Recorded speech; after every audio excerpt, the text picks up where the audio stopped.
firman-Mu saja Tuhan. Dan setiap mulut yang menyela firman-Mu dengan amin Tuhan. Dan setiap tangan yang terangkat Tuhan. Dan setiap tubuh Tuhan yang dipersembahkan bagi Engkau Tuhan Yesus. Tuhan berkati semuanya Tuhan.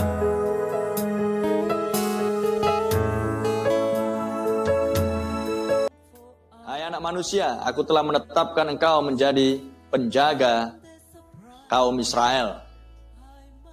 Bila mana engkau mendengarkan sesuatu firman daripada aku, peringatkanlah mereka atas namaku. Kalau aku berfirman kepada orang jahat, engkau pasti dihukum mati. Dan engkau tidak memperingatkan dia atau tidak berkata apa-apa untuk memperingatkan orang jahat itu dari hidupnya yang jahat. Supaya ia tetap hidup. Orang jahat itu akan mati dalam kesalahannya. Tetapi aku akan menuntut pertanggungan jawab atas nyawanya dan padamu. Tetapi jikalau engkau memperingatkan orang jahat itu dan ia tidak berbalik dari kejahatannya dan dari hidupnya yang jahat, ia akan mati dalam kesalahannya. Tetapi engkau telah menyelamatkan nyawamu. Amin. Apa yang Tuhan katakan di Yeskiel ini juga tetap berlaku sampai dengan saat ini. Kita nasihati orang-orang supaya mereka bertobat.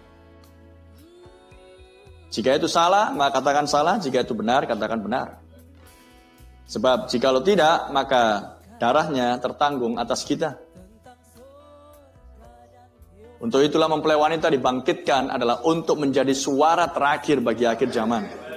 Supaya sekali lagi dunia akan mendengar langsung suara Tuhan. Melalui suara mempelai wanita. Bukan hanya dari para pengkhotbah, tapi juga dari kesaksian-kesaksian dari umat Tuhan yang sudah dipenuhi oleh Roh Kudus-Nya. Jikalau seorang yang benar berbalik dari kebenarannya dan ia berbuat curang dan aku meletakkan batu sandungan di hadapannya, ia akan mati. Oleh karena engkau tidak memperingatkan dia, ia akan mati dalam dosanya dan perbuatan-perbuatan kebenaran yang dikerjakannya tidak akan diingat-ingat. Tetapi aku akan menuntut pertanggungan jawab atas nyawanya daripadamu. Lihat apa firman Tuhan yang datang pada Yeskiel sesudah Yeskiel memakan gulungan kitab. Apakah hal yang sama dengan kita sesudah Anda mengklaim Anda memakan gulungan kitab? Sama. Kita punya tugas yang harus diselesaikan. Tetapi jikalau engkau memperingatkan orang yang benar itu supaya ia jangan berbuat dosa dan memang tidak berbuat dosa, ia akan tetap hidup sebab ia mau menerima peringatan dan engkau telah menyelamatkan nyawamu. Peringatan lebih dahulu, kemudian penghakiman. Haleluya. Dan inilah yang menjadi tugas dan tanggung jawab bagi orang-orang percaya di akhir zaman, sebagai orang-orang yang sudah memakan gulungan kitab yang terbuka. Amen. Kita baca di Wahyu 10.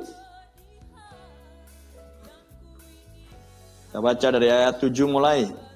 Pelayanan Nabi. Ayat 7. Tetapi pada hari-hari dari suara malaikat yang ketujuh, ketika dia akan mulai memperdengarkan suaranya, maka misteri Allah akan tergenapi seperti yang sudah diberitakan kepada hamba-hambanya, yaitu para nabi. Dan pelayanan Nabi ini sudah tiada secara tubuh jasmani, tetapi pesannya tetap terus menggema. Misteri sudah dibukakan, meterai-meterai sudah disingkapkan, gulungan kitab yang tertutup sudah dibukakan.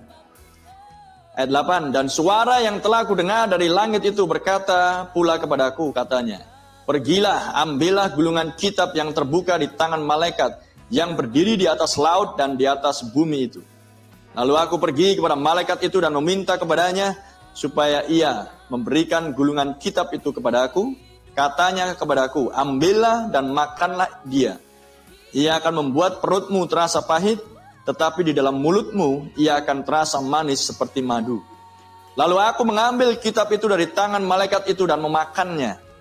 Di dalam mulutku ia terasa manis seperti madu, tetapi sesudah aku memakannya, perutku menjadi pahit rasanya.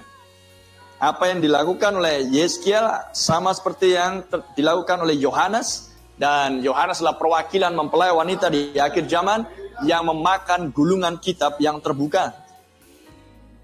Maka ia berkata kepadaku, penugasan diberikan bagi mempelai wanita sesudah memakan gulungan kitab. Maka ia berkata kepadaku, engkau harus bernubuat lagi kepada banyak bangsa dan kaum dan bahasa dan raja. Inilah penugasan yang harus terus dikerjakan sampai berakhirnya masa kasih karunia. Dan Tuhan akan mengakhiri dan tidak akan lama lagi, akan segera berakhir. Ketika mempelai wanita berkhotbah, tapi tidak akan ada orang yang mau bertobat.